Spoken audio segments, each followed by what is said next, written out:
Okay, I realized in the vlog I just put up that I didn't really talk about Dad's sleep study, and several people have asked, and there's only like 5 or 6 comments, so I figured I will chat about it here for a minute and then load this tomorrow morning.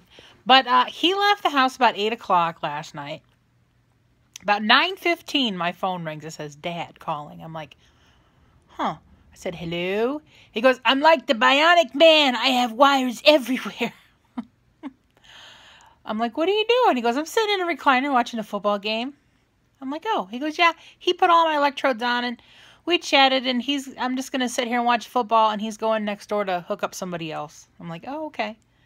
And I'll put a picture at the end because he took a picture on his little flip phone. He goes, I put pictures on my flip phone. I'm like, Dad, those aren't real pictures, but okay, they're pictures. They are pictures, but they're not the best pictures.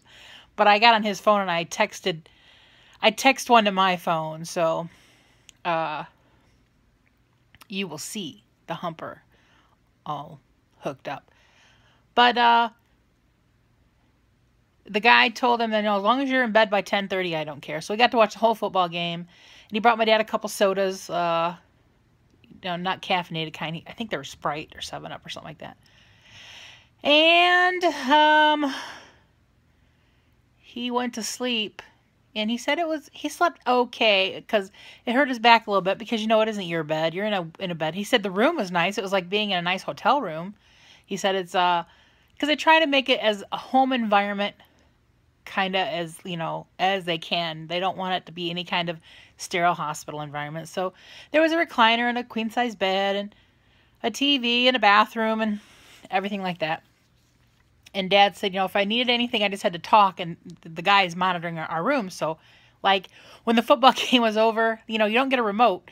He's like, okay, I'm done with watching the game. You could turn off the TV, and then, like, bloop, it would just go off.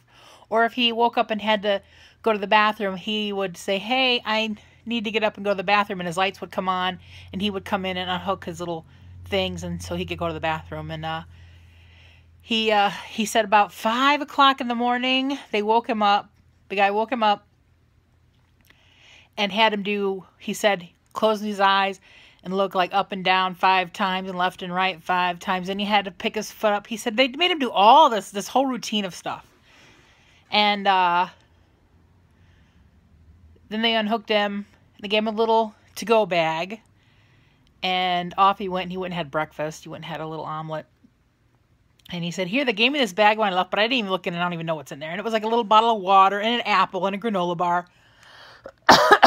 Because, some people might have to go to work or something. So they give you a little snack after the night. So that was sweet. And he talked to the guy that works there. He does that 3 nights a week. They have 2 rooms at the little hospital. It's actually on the road that we live on, where I was born, where I went to the ER that night. Then they shipped me to the bigger one. But they have 2 sleep study rooms, and they run it 3 nights a week. And then the same clinic has 4 rooms up at the other facility that's a little bit bigger, and they run, I don't know how many nights they run, but so he got up and had his little breakfast and came home.